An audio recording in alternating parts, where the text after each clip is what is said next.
الحمد للہ رب العالمین۔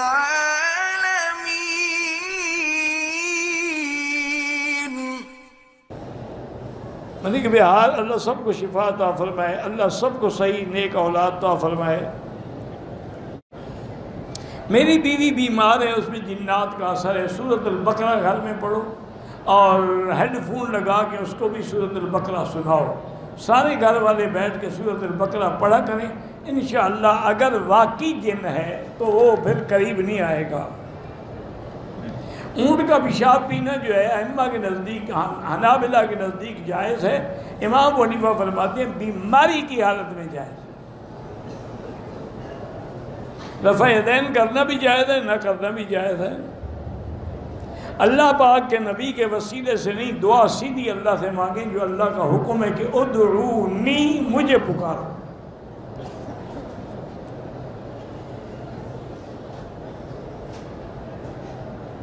عصر کی نماز کے بعد طواف کیا، نفل مغرب کی اذان کے بعد پڑھے، بالکل ٹھیک ہے۔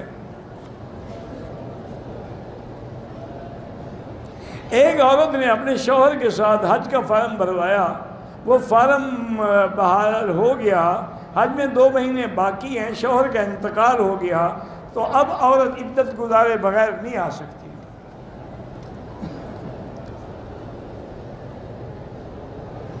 اگر حنفی امام ہے، حنبلی مقتدی ہیں، ٹھیک ہے، جیسے حنفی پڑھتے ہیں وہ پڑھ لے، یا اگر حنبلی امام ہے جیسے وہ پڑھائے وتر تم بھی پڑھ لو، کوئی جھگڑے والی بات نہیں ہے۔ زمزم کا پانی چوری لے جاتے ہیں وہ جانے اور لے جانے والے جانے۔ 48 میل شرعی یعنی 78 کلومیٹر سفر ہو تو پھر قصر ہوتی ہے۔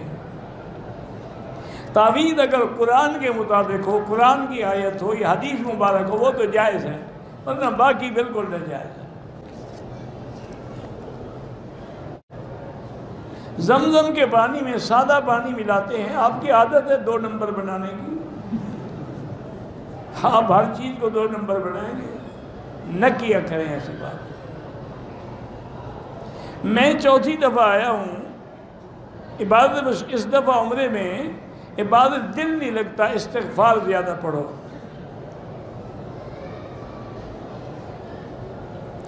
عورت کا شوہر کا انتقال ہو گیا ہو، عورت مدرسے میں پڑھاتی، عدت کے اندر گھر سے نہیں نکل سکتی۔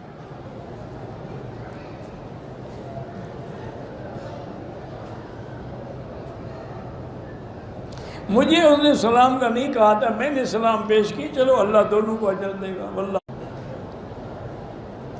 رکوع اور سجود کے درمیان میں رب اغفر لی وارحمنی واہدنی واعف عنی وعافنی،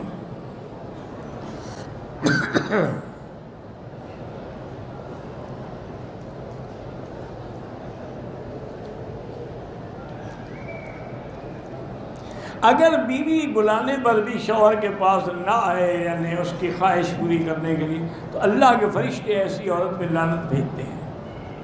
اس کو چاہیے کہ ہر حال میں خاوند کو راضی کرے۔